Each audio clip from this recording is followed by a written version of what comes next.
your experiences were with the spacesuits in flight. Thank you very much.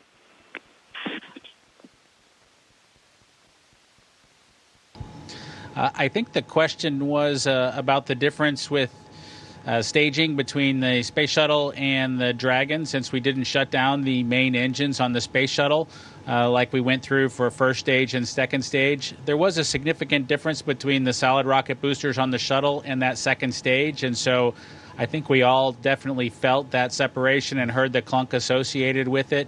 Doug and I both commented on, I think Doug commented on it first, that we did feel some early zero-G when we came off of the first stage, and we're getting ready to transition to the second stage, and then we felt that second stage light. And I think the next question was about the suits, and let Doug, if you want to talk a little bit about our experience with the suits. Yeah, the suits in general, Bob and I have had a ton of time in those suits. I bet you we've donned and doffed those suits a couple hundred times. So the suits themselves, if you're not familiar with them, they're custom designed and custom fitted, so they're very comfortable. They were actually much easier to get in and out of in zero-G, as we figured out over the course of the 2 days. And we complimented the suit team. Those things worked very well, and everything we expected going uphill. Lauren Gresh, The Verge.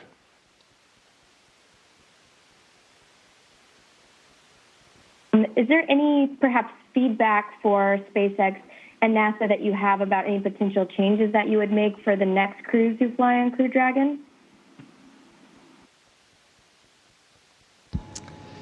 Were there any changes that we would make? I think it was your question. I don't think that there's anything.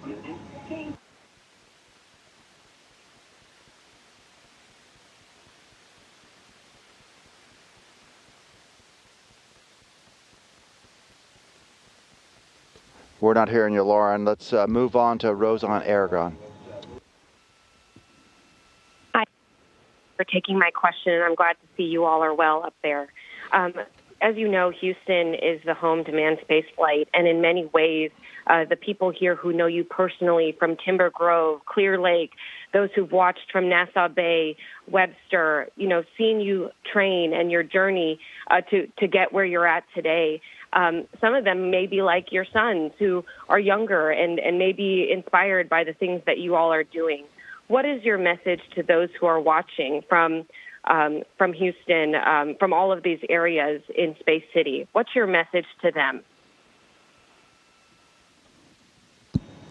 Well, I think my first thing I would say about that is, just never quit what you're doing. This was an extremely long road for Bob and I. We last flew in 2010 and 2011, and then when NASA stopped flying shuttles, that was in the middle of 2011, and it's just taken that hard work and dedication over the last almost 9 years to get us where we're at now, back in launching rockets from the United States, back at Space Station, docking to the front of Space Station where shuttle used to dock. And I would just say, take a message from NASA in that anything is possible. We've had a really rough couple of months, and just to be able to show the country what the agency's made of, what the Commercial Crew Program did, and what SpaceX did, I hope they take some pride and a sense of accomplishment of seeing that. I think for both of us also, the Houston area is where we call home now. And it certainly is true that the home of Johnson Space Center, the home of human spaceflight, takes seriously that that's our home. That is the home of human spaceflight. We have excellent support there. I had a parade of appropriately, interestingly, social distancing individuals lining my neighborhood in the half mile or so as I departed on my way to the Ellington Field to head down to Florida. And I know that I just had wonderful support. And I'm to all our friends and families at home, thank you guys for everything. And we just couldn't have done it without all of you. Thank you so much. I know that probably means so much to them. Godspeed. Let's go to a question from Chris Davenport. Hey guys, it's Chris Davenport from the Washington Post. Thanks for taking the time and congrats on your flight. And I'll try not to leave you hanging this time. To follow up on Bill and Stephen's question about the ride, I wonder if you can walk us through, some of the technological differences between shuttle that led to the difference in the experiences, and then maybe a little bit more of what were some of the key moments during the ascent phase that stood out to you guys. Thank you.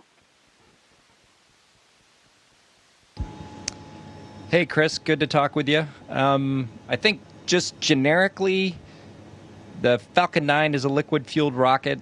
Remember, shuttle had solid rocket boosters to start with. Those burned very rough for the first 2.5 minutes. The first stage with Falcon 9 were the 9 Merlin engines, and roughly the same amount of time, and it was a much smoother ride, obviously, because it was a liquid engine ascent at that point.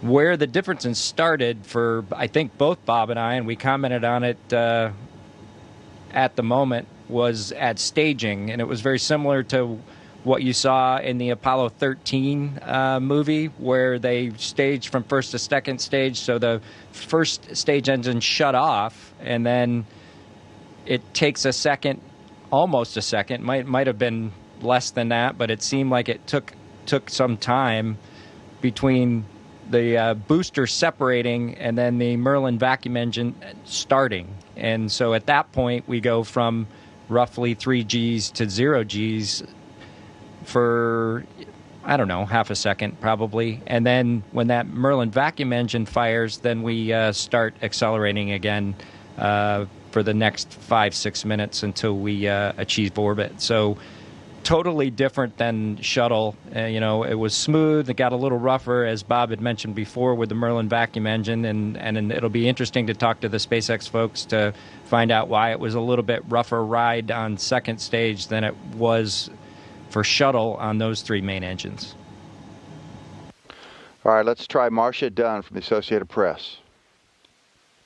Hey, Doug, good to see everybody up there. I'm wondering, have you captured the flag yet? Have you actually put your hands on it? Is it aboard Dragon?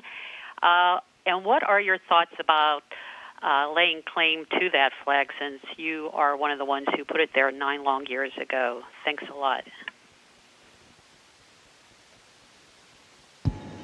Hey, Marcia. The short answer is Chris had it right on the hatch where we left it 9 years ago. And it's right here. And I think he's got a note, do not forget to take with Crew Dragon. So depending on how long we stay up here, you can bet we will take it with us when we depart back to Earth.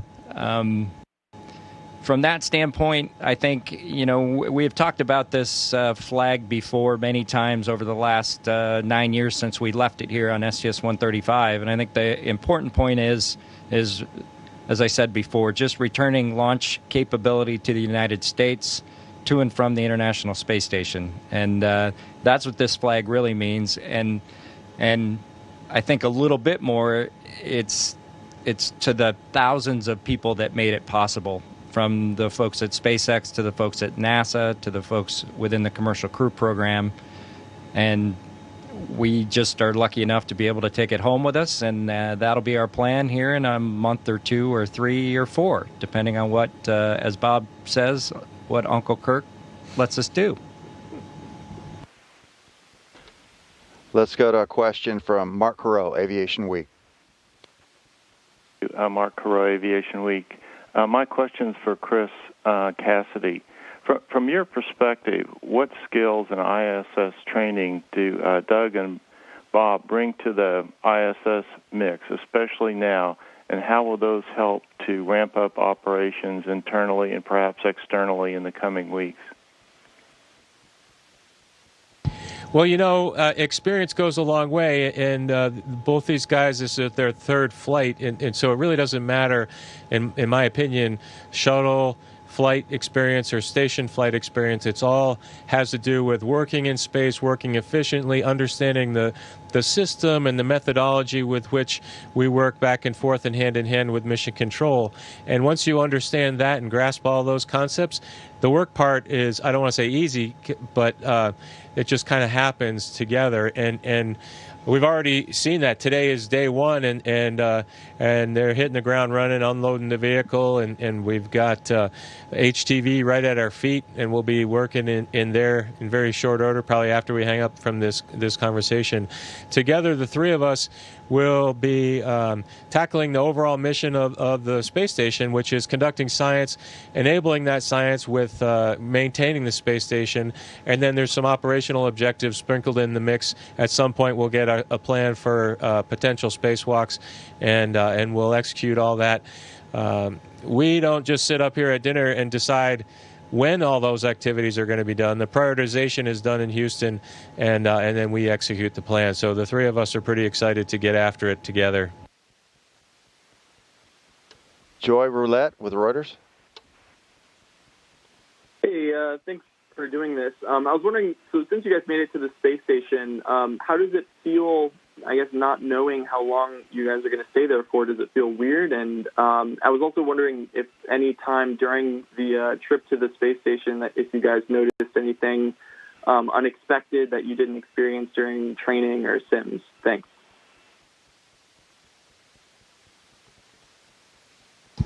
Well, thank you. It's a good question. I think several recent crews have had a little bit more uncertainty than we've had historically for how long their mission duration was going to be.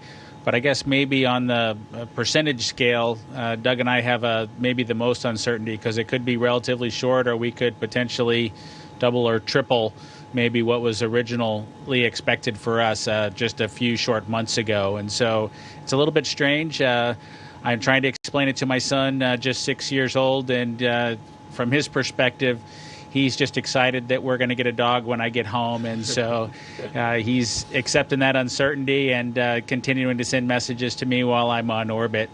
As far as unexpected things, while we were headed uphill, I think I said a little bit about this yesterday, but the biggest differences are just the dynamics that's involved, the vibration, the experiences that we felt actually riding a real rocket, going through the fueling operation. That was a new experience for us. As you probably know, the space shuttle was fueled when the astronauts arrived. Doug and I went through the fueling operation on board Dragon, which was different from us. And so going through hearing the venting and the valve sounds and the little vibrations associated with that operation was a new experience for us. And so that was a little bit different than training, but nothing out of family. The team did a really great job of recording that audio during the Demo-1 mission, during the mission that was a little bit over a year ago that came to space station with no people on board, and played that back for us tied to the audio. So we've heard all those sounds pretty much before, and so that was extremely helpful. We have the same tool for coming home, and look forward to seeing how well that matches up with our experience. Robert Perlman. Thank you. Hi, Chris, Doug, and Bob. For Doug and Bob, I wonder, during the ascent or during your overnight period, was there a point where the sense of history sort of seeped in, where you allowed yourself to just consider the history that you were making? What were those specific moments? Thanks.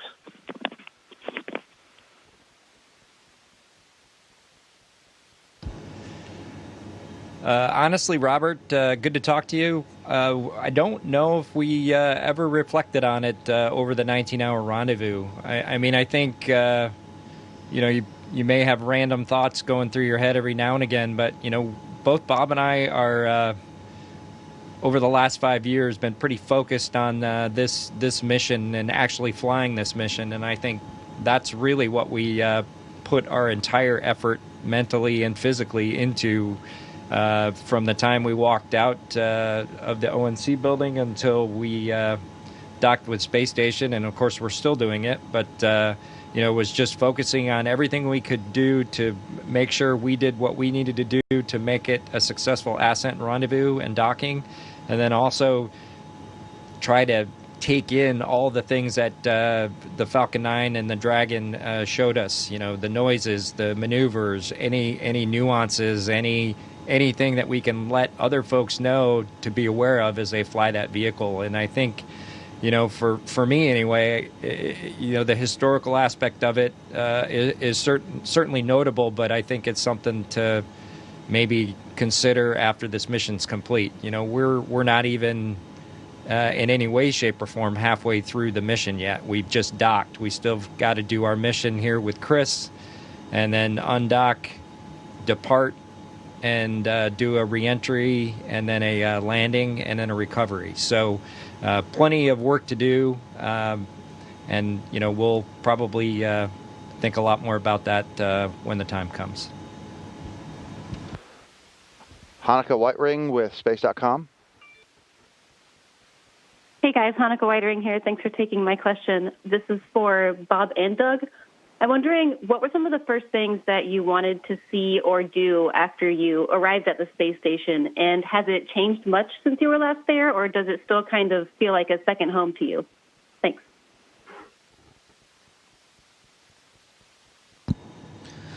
Well, I don't want to speak for Doug on this one, but one of the things I was most excited about was being able to make a phone call home. You know, it's been a long time since I launched into orbit, and I've got a little boy who got a chance to watch me do that for the first time in his life, and I just wanted to understand what his experience was and share that a little bit with him while it was still fresh in his mind. He was able to make the trip back to Houston after watching the docking from down in Florida, and was pretty excited about the whole thing. So that was wonderful for me. As far as the space station goes, I'll tell you, it seems a lot like it did when I was here last. There is quite a bit more science going on, quite a bit more equipment on some of the rack faces, especially over on the gym side or down in Node 3. But the overall structure and layout is very similar. We did comment yesterday about the airlock configuration. It's not as clean as how Chris and I remember it from our shuttle experiences, because those flights were really about the assembly of space station, and the airlock was ready to go. And we're in a different mode of operation on board space station right now. So I know the way space station works is you pretty much have to configure each specific area for the task at hand. And so the mating adapter that we docked to on the forward part of the space station was all cleared out for our arrival. All that stowage was moved around. Quite a bit of stowage was probably repositioned for HTV's arrival from Japan, and we'll have to do some reconfiguration in other areas as we continue to conduct operations on board the space station. There's just so much going on that you've got more stuff than you have places to just stow it without, fully being able to conduct the operation. Anything to add, Doug? Let's go across the pond to Jackie Goddard with the Times. Thank you. I'm Jackie Goddard for the Times of London, and congratulations. This mission feels so much more funky and futuristic, with everything from the capsule's look to the touch screens, the technology, the suits. Does this feel like the Jetsons? Can you describe some of the emotion around it, of the ride uphill? And somebody has to ask it that all-important question that the child in all of us needs to know: how was the Crew Dragon toilet? Thank you.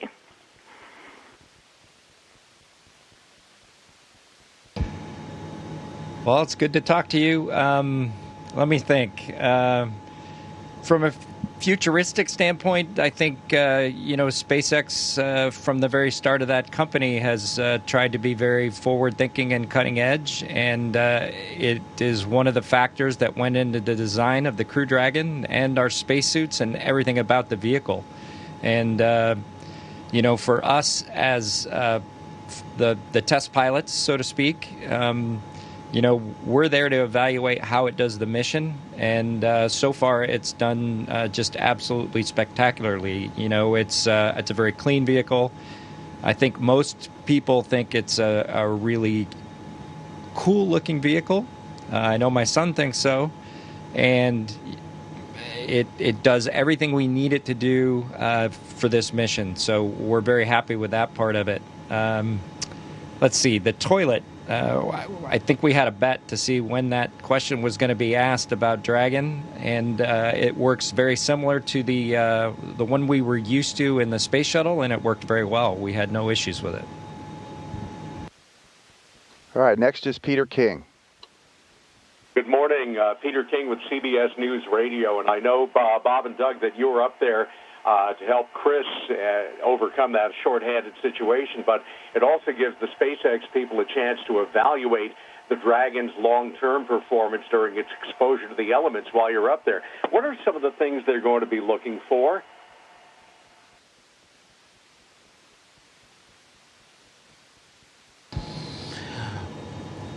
Well, you're absolutely right that we'll put the Dragon through its paces in preparation for the Crew 1 flight.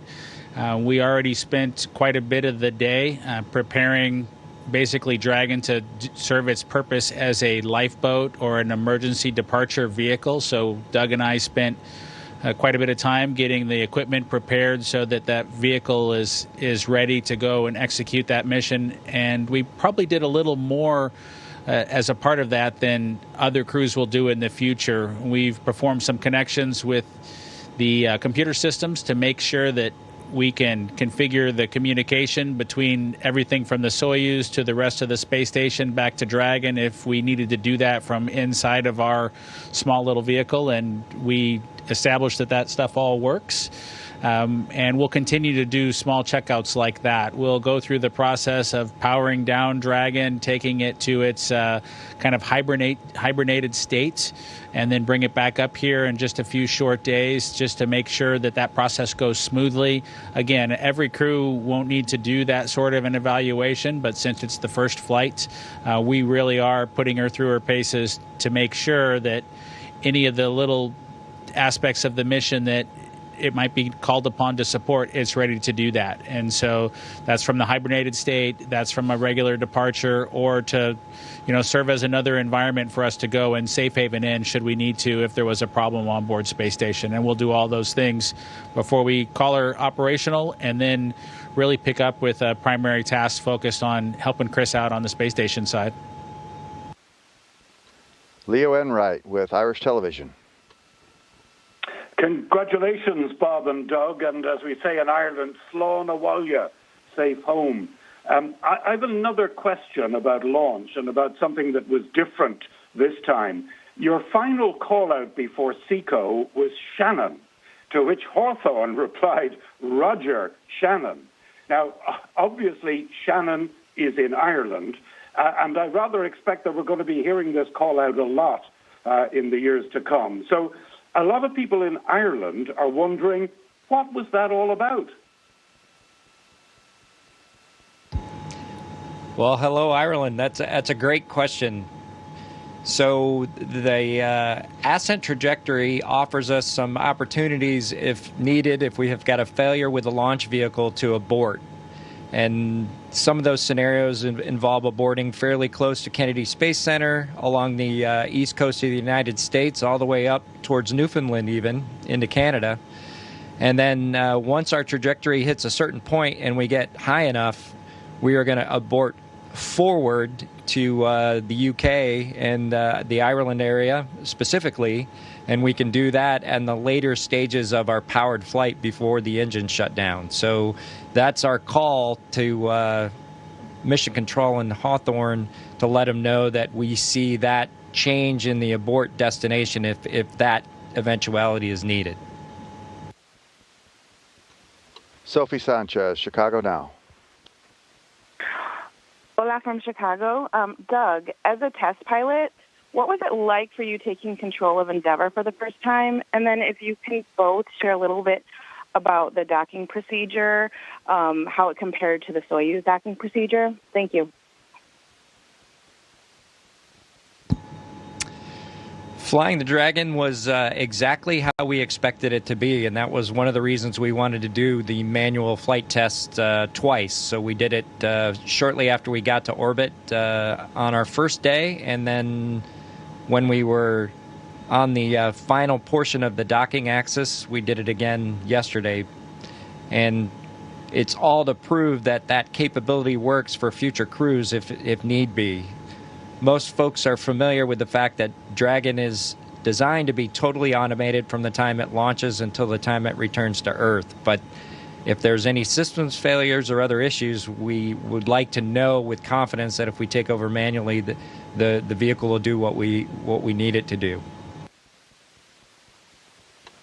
Dave Mosier. Thank you so much for taking my call, and congratulations on your flight. It was amazing to watch. Chris, what was the biggest thing you felt or thought as Endeavour approached the ISS? And Bob and Doug, same question for you. What were your biggest thoughts or emotions as you pulled up to this place you haven't been in many years? And I'm also curious. I want to ask the spacesuit question a different way. What's your 5-star review? Well, what would you rate it? What would you say about the spacesuits and if you had to review them online? Thank you. I'll take the first part of that question from the space station side of things. What was going through my mind while they were, there's sort of several phases. One was during launch, and that was quite exciting for the three of us on board. We flew directly over the Kennedy Space Center 2 minutes before launch, got some nice pictures of the launch pad. We were out over the ocean at the time of engine ignition, so we couldn't quite see. Plus, we were in the day, and KSC was in the day, so we didn't see the actual launch. But that was very, very exciting, and the three of us were just cheering, just much like you were, I'm sure.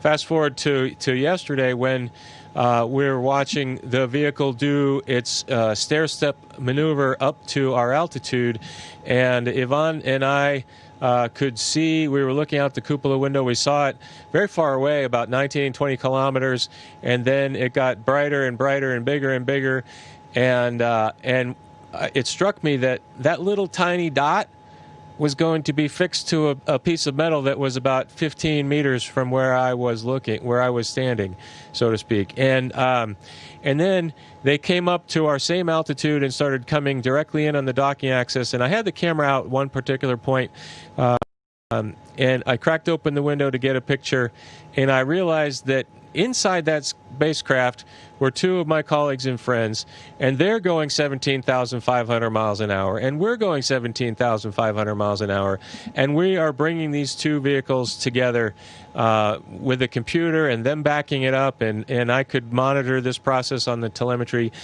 And so from a technical nature, I was pretty amazed at the whole thing, just realizing what was happening. But then you fold into that the historic aspect of the whole day and what it means to America, what it means to our nation's space program, what it means to international cooperation and commercial cooperation. It just was kind of awe-inspiring, to be honest with you. And then that was a fleeting moment back to the operations, but it was pretty impressive day, and I'm just honored to be a part of it.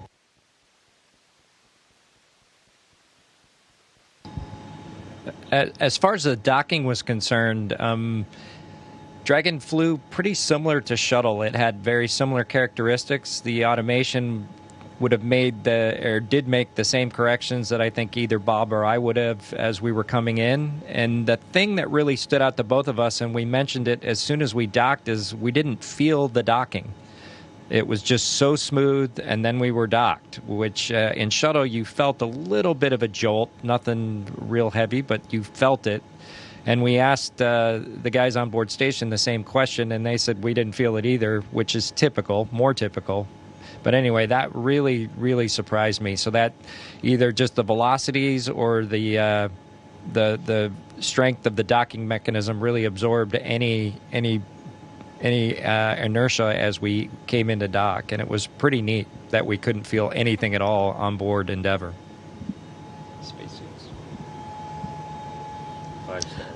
I think for both Doug and I, we'd have to give the suits a 5-star rating. You know, each suit is point designed for a very specific mission. This one is point designed for us to sit in our seats and protect us if there's a fire or any sort of a problem with the atmosphere on board Dragon. It's leaking out or has smoke in it or anything like that. And so these suits didn't have to do that job for us, which was nice. But it was clear that they were ready. We had great checks of the suits as we continued uphill and pre-launch. And I just can't say enough about the SpaceX team, Chris Trigg, Eric, Maria, and all the other members of that team have just done an outstanding job supporting us, getting them tailor fit to fit on us, and we look forward to seeing how they perform.